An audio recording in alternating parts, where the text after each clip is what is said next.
The Lord be with you. It's Jeff Chadwick here, the Archdeacon of the Diocese of Bunbury, and I'm on this video to help support those of you who've agreed to be field committee members for some of our theological students. It's marvellous that you have agreed to do this, and it's an important role. It's one where our students get to be supported, have an opportunity to express their concerns about matters, and in the midst of conversations that they have with you, they will be able to grow and reflect on the ministry in their early days. In the formation program, we ask that students have a field committee. And the idea of the field committee is not so much just having a general chat, which of course is part of it, but there is some structure around what the committee does to help the student reflect and grow. So the idea is that the field committee would meet at least for 1 hour per month, and that you would give honest feedback for the student's progress and development. This assumes that you are someone who sees the student at work, whether that be at worship or in some other form of ministry in the parish or organisation that you are in. It's also understood that the student invites people to be on their field committee, and they particularly would invite those who've shown some interest in them. So thank you for that. When you meet as a committee meeting, this is what you're asked to do. You're asked to bring some reflections of your own where you've noticed that the student is doing well, and also some reflections where you think the student might be struggling. And also you might add to that some opportunities for growth.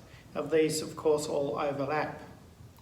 And you might like to think of your role with the metaphor of tissues and sandpaper. As tissues, you are there to mop up the students' tears when they have discovered that things aren't going so well. You are also there to be a sandpaper to smooth off their rough edges where you think that they might be going astray. And all of this, of course, is done in a spirit of love and kindness.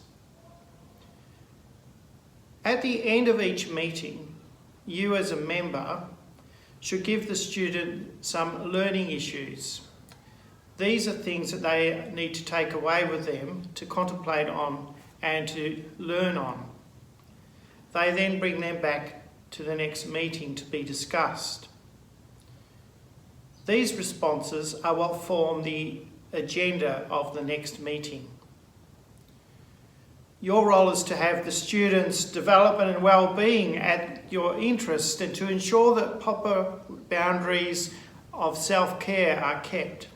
Your role is one of support and care, and not of one of management. If you notice any matters of concern, particularly serious matters, then you need to raise them with the student's mentor or parish priest.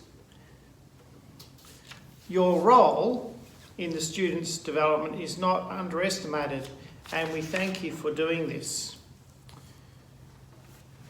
This is how the agenda of a field committee works. You begin by settling in, having a chit-chat and some coffee or so on. Then you look at the responses the student has written from the previous learning issues, the ones from the previous meeting.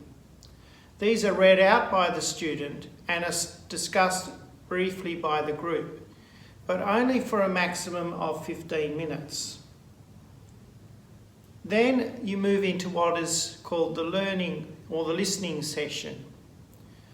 The group asks the students how they're travelling and how they're faring. It's a listening exercise, and it's time to pick up on how issues may have come up. It may be that some old issues keep recurring. It may be that new ones come along as well. You too, as a member of the field committee, can bring issues to the student. After 45 minutes of this listening, 45 minutes maximum, you as a member of the committee write one learning issue Each person writes one each. These are not discussed. They are handed to the student and they are discussed at the next meeting. This is to give the student time to reflect on what's being asked of them. The student takes these learning issues away, writes a short reflection on each one of them, half a page maximum, and these are presented at the next meeting. They also should be given to the mentor in supervisory sessions. Now, if you're not sure what a learning issue should be like, here's an example.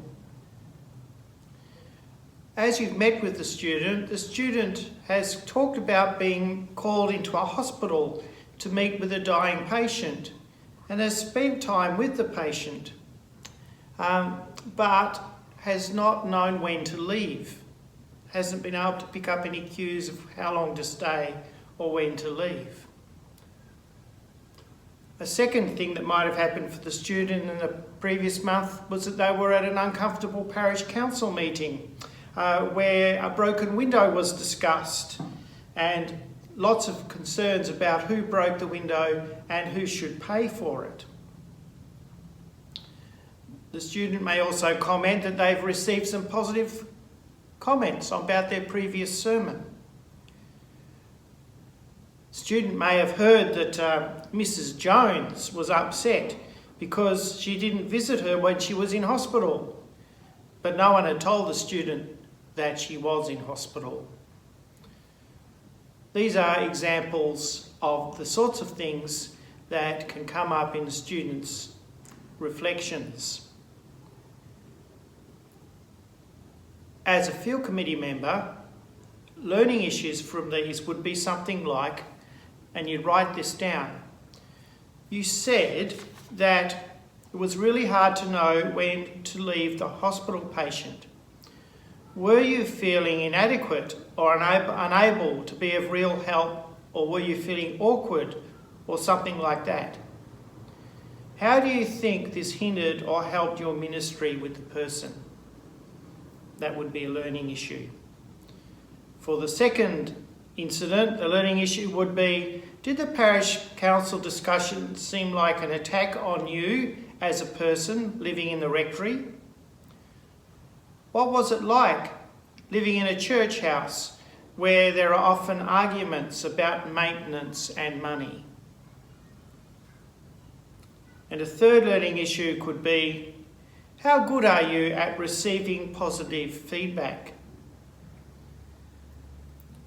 And lastly, how do you cope when people blame you for things you didn't know about? Those are examples of learning issues, and the student would go away and write a maximum of half a page on each one of those, and then they would then be discussed as the first items on the next agenda.